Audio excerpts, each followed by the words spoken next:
Ratchet and Clank Up Your Arsenal was released 22 years ago on November 2nd, 2004. A year later, Cannibal Canine posted the first ever recorded Ratchet speedrun to Speed Demo's archive, beating Ratchet 3 in 2 hours and 22 minutes. 7 years later, I would lower this world record by 30 minutes. And over the next 13 years, a rich community of dedicated speedrunners would bring this time down to a blistering 38 minutes and 24 seconds. Then, on January 2nd, 2026, I uploaded a video beating the game in 3 minutes and 24 seconds. That had to have been a 6. So that's Suck Cannon. And now this will be Rhino. And this should be good for Rhino XP. Okay, so that gives us the V5 Rhino. That kills Nefarious. Yeah, that kills Nefarious, Franz. I wasn't kidding. After beating this level, I hop in the ship, travel to the last level in the game, skip the Dr. Nefarious boss fight, and destroy the Biobliterator. This demolished the world record of Ratchet 3 Any% by 35 minutes. And this is how Ratchet 3's new skip was presented to the world. With zero context and zero explanation of what the hell I was talking about. And as you can see, people were a bit confused.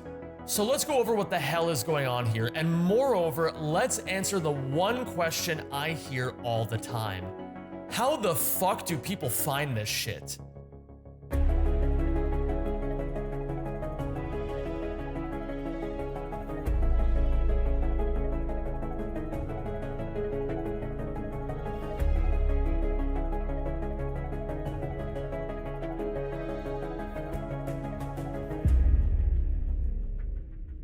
It all started on December 20th, 2025, when runner King DDD found something strange. He had made a new file and immediately loaded a different file, and shit got weird. He was given a bunch of weapons that he didn't have or buy, and for some reason his Quacko Ray, a weapon with no ammo at all, had an ammo count at negative 33,000. DDD was using a practice tool called Rackman, and so he assumed that had something to do with the bug. But runner and strat hunter Isak didn't think so. He remembered something from 7 years prior.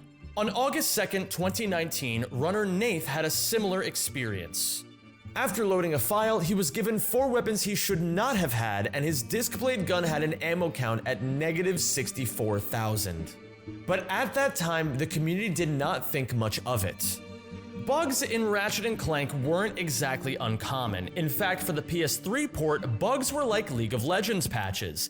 They keep happening even when you don't want them, and each one is shittier than the last. On top of that, Nath had no idea what caused the bug, and so after about 2 hours, everyone just forgot about it, I guess.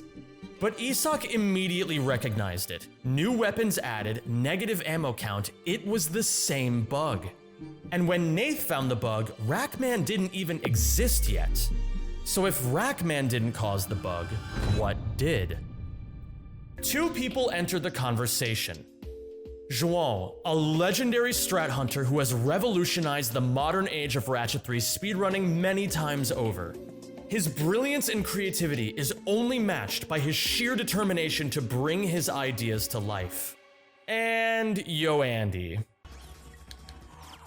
Oh, I need to kill these guys. Hi, how are you? No, don't wave! You João, funnily enough, had this same bug happen to him as well. At the time, he assumed it was due to a separate glitch called Quit Exploit, as he ran on PS Vita, a console known for setting up Quit Exploit quite easily. YoAndy, on the other hand, thought it had to do with the game's debug codes. Both reasonable assumptions, as these tended to be 2 of the usual suspects for random glitches. However, these quickly proved to be dead ends. Whatever we were dealing with, it was something new. King DDD started by seeing if he could replicate this. He created a new file, landed on Velden, the first planet, loaded a different file 90% of the way through the game, and then reloaded his fresh file. And it worked. In less than half an hour, there was a working hypothesis. If you load a different file and then go back to Velden, things start getting weird. I guess it's time to try it with different planets. King DDD and another runner named Robo would take turns trying this idea out. They'd start a new file, load a different planet, and then go back to the Velden file. They tried this with a bunch of different planets and got a bunch of different results. But what didn't make sense about this glitch is that they would get different results from one another even when they both loaded the same planet. When Robo got up to Aquatos' Clank section, she encountered something shocking. After reloading the Velden file, she played the game normally until she traveled to the starship Phoenix, the game's 3rd level.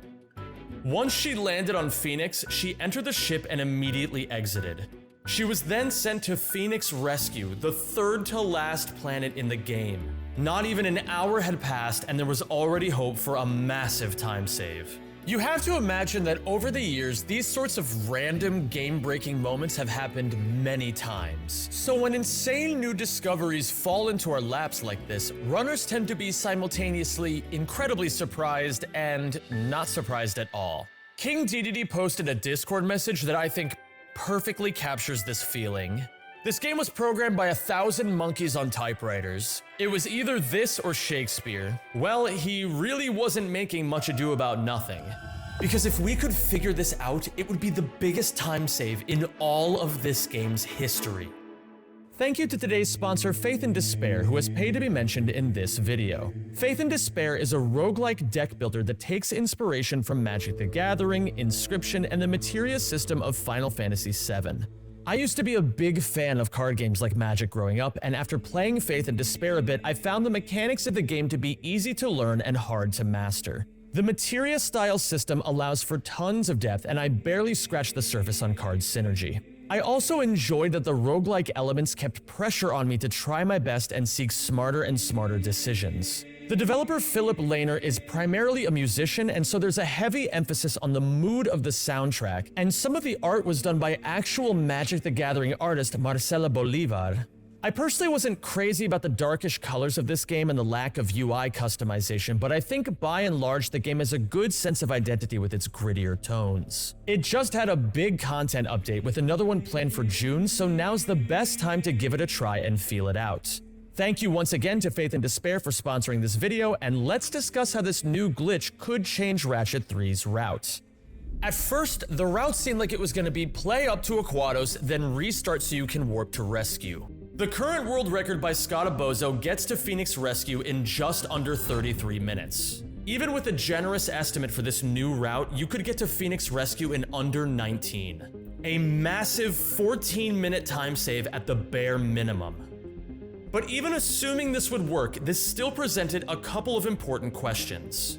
Where would you level up the shot cannon, the Swiss Army knife of Ratchet 3 guns? How would you kill Dr. Nefarious, the difficult final boss and a notorious bullet sponge? While runners continued to discuss, Isak was looking somewhere else entirely. He had already started digging through the game's memory on his own. And just a couple hours after Robo's discovery, Isak figured out what was actually causing the glitch. And it all came from something nobody expected. The game's map. Every planet has its own map, and when you move around on any planet, the game saves the places that you have been to and colors them yellow. But here's the thing, this right here, this new map color, this is game data. As you walk around the map, you're changing zeros to ones, which the game translates to us as colors. And normally, the game knows exactly where to store this data. Unless you're King DDD and you find the one exception.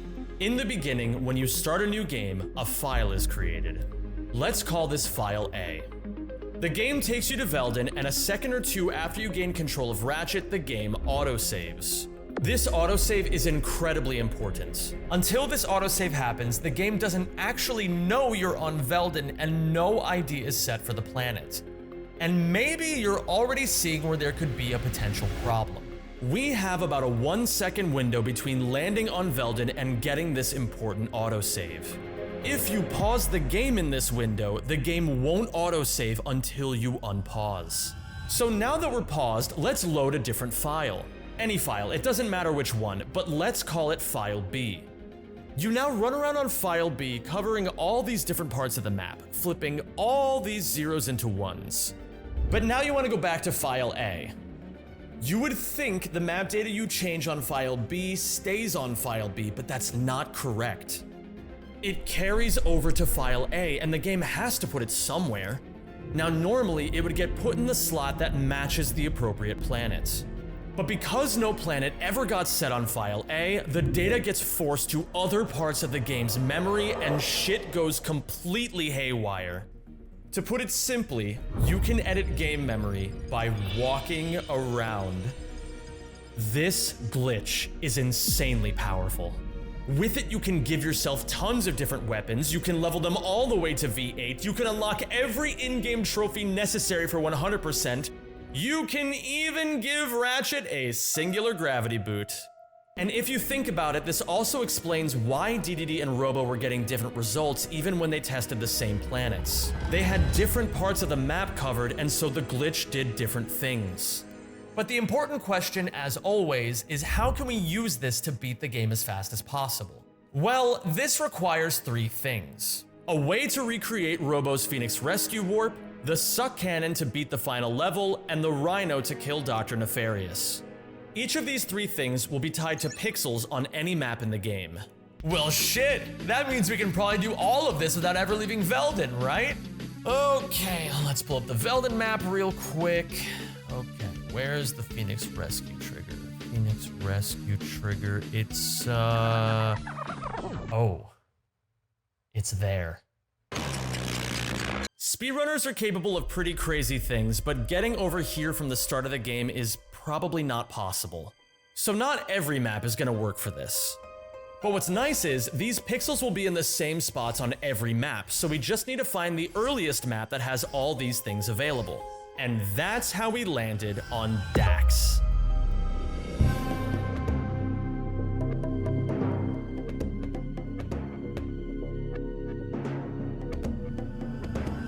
The first runs of this new Ratchet 3 Any% would be done by King DDD mere hours after figuring out map strats. After landing on Dax, he would backflip up this ledge, pick up the charge boots, and continue backwards. By walking right around here, he would unlock the Rhino. After death warping, he'd go forwards all the way to here, unlocking the Suck Cannon. He would then do a creative charge up this building and go until he covered this part of the map. And if we compare this to Robo's Aquatos Clank map from when she unlocked early Phoenix Rescue, you will see they're an exact match. Back at the beginning of the run, DDD started his new game on file A, paused the game before the autosave, and made a new save file. Now, file A is tucked away for safekeeping, and he continues on file B. After covering the Dax map, he reloads file A, and voila. He has the Suck Cannon and the Rhino, and he travels from the Starship Phoenix to Phoenix Rescue. After getting to Command Center, the final planet, he clears the enemies and uses the Suck Cannon to boxy to the end of the level.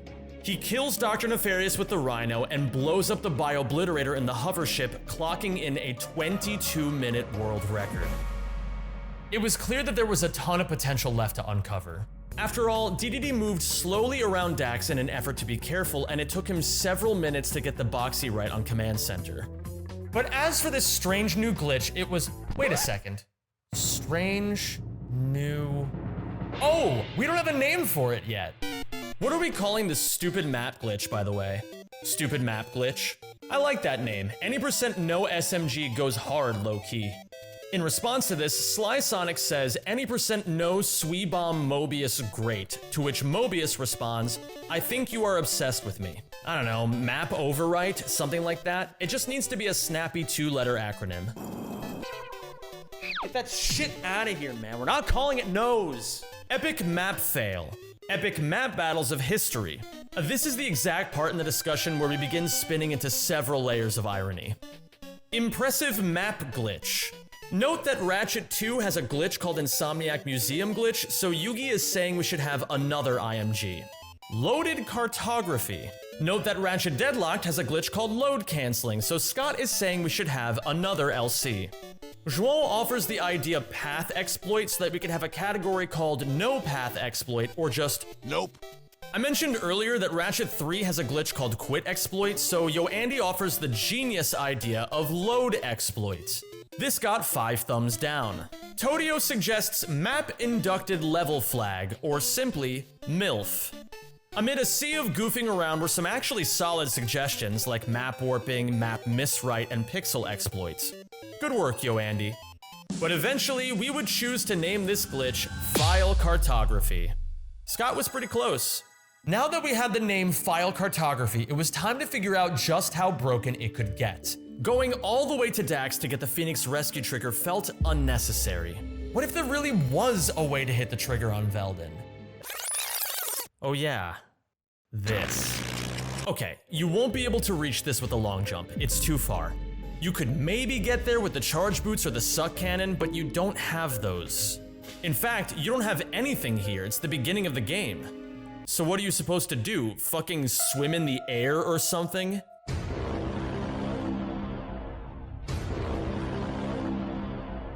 Oh. This is a strat from deep in the archives of Ratchet 3 history. On January 12, 2009, Italian glitch hunter Cicciosho would go out of bounds and glide down into this dome of glass. When you pass through the glass in a specific way, Ratchet goes into a swim animation and you can now swim in the air. Despite being nearly 17 years old, swimming in air was never once useful in runs. Until now. Mobius would be the first person to use swimming in air to do all of File Cartography from Veldin. He has to be a bit careful about where he swims since there's a ton of pixels that can crash the game. But he demonstrates some nifty new map pixels we found that, when flipped, completely skip the Dr. Nefarious boss fight. Once he completes Command Center, he can fight the Biobliterator and end the game. With this run, he sets a new world record of 2056. And this was only the beginning. Ratchet 3 veterans started learning the route and finding tons of small optimizations. Runner and CS surf enthusiast Torrbullen would then lower the record 5 times in one afternoon. First to a 12:16, then to a 7:28, then a 7:27, then a 7:10. King DDD discovered File Cartography at 6:34 p.m. on December 20th, and the world record was 38:24. At 6:23 p.m. on December 21st, almost exactly 24 hours later, Torrbullen would finish his last record of the day. After a retime, 6:42, a 32-minute difference. Over the next few days, the route would continue improving. We learned that by covering some very specific parts of the map, you could put the coordinates for Command Center directly inside the ship. This meant all you had to do was finish Veldin, land on Florana, and then go back to the ship to beat the game. It sounds simple in theory, but in practice, this was a pain in the ass. Over here, I have a memory viewer open. To get the Command Center coordinates, I need to jump like this and get a value of 6. But what about this jump right here? Or this one? Or this one? They all look really similar, but they're all wrong. We're flipping tiny pixels after all, and there's no clear visual indicator for doing the trick correctly. This is where most runners would lose interest in File Cartography. You get one try at this jump, and you can never tell if you've done it right. It was frustrating. We also eventually realized that skipping Nefarious meant we didn't really need the Rhino anymore. This would save time but add a difficulty spike, as now there's no way to clear the powerful enemies on Command Center.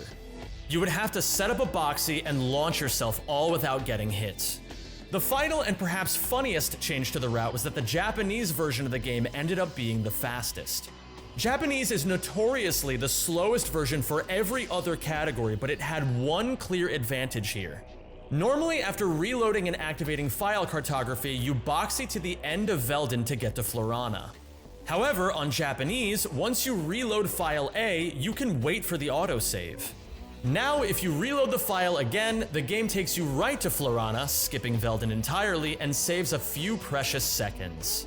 Shoutouts to João for finding this idea originally. With all these new strategies in such a short category, the world record would be passed around by a handful of different people. New runner and friend of the stream Namuoto would get a 422, then former Yu-Gi-Oh player 24/7 Yu-Gi-Oh would get a 411. King DDD would reclaim world record with a 3:54. I would lower the world record a few times down to 3:37, and then Torrbullen would bring it down to 3 minutes and 28 seconds with a near perfect run. Oh, that has to be it. That has to be it. That has to be it. That has to be it. It's gotta be it. Oh my god, finally! I can't believe it. Holy fuck, man. This was a huge milestone because it now beat Quest for Booty Any Percent as the shortest category in the entire Ratchet series. And as an additional fun fact, if you took every main leaderboard category in Ratchet, Jack, Sly, Spyro, and Crash Bandicoot, Ratchet 3 Any Percent is now the shortest category out of any of them. Well, aside from Spyro Enter the Dragonfly, but we're not gonna talk about that. Having achieved such a cool milestone, Tor was satisfied with his run. But I knew there was more time to squeeze, even if it was only a couple of seconds. I would grind this 3-minute category on stream for 5 straight days, and after 448 attempts, I would get this run. I don't think this worked at all, but I tried it.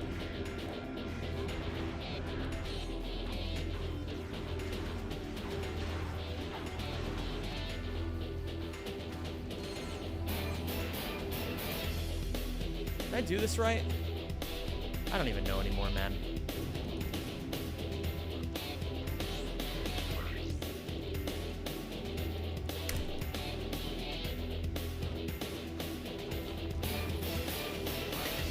No fucking way. All right, we got command center.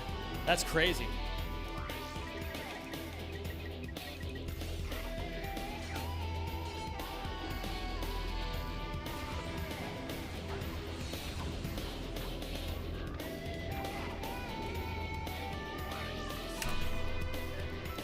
Yeah, it's just that fucking easy. All right, we gotta just not choke by Obliterator now.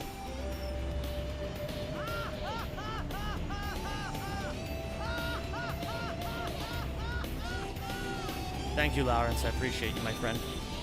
Thank you for gifting 5 subs in the new world record of this category. Oh, that was a fucking banger run. That was so good. Let's fucking go, dude. Holy shit. That's a damn good fucking run. A 3:24 after retime. That's where the record stands today, and probably where it will remain for quite a while. In one part because my run is quite good, and in another bigger part because no one enjoys playing this.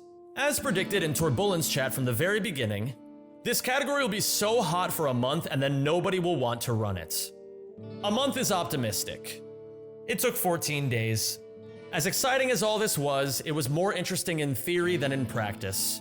This run is quite repetitive, not super skill expressive, and frankly, having to constantly reset because you messed up 1 pixel on this double jump is stupid. Any percent without file cartography got its own category on the leaderboard, so people still get to enjoy a much more complete run. This all goes to show that in speedrunning, there is no prize to perfection, only an end to pursuit.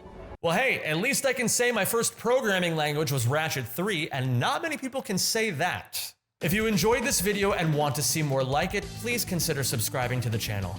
The next Ratchet video I release will cover the hardest challenge run I've ever attempted, and I think you'll really enjoy it. Thank you as always to my patrons for your continued support, and I hope you all have a lovely day.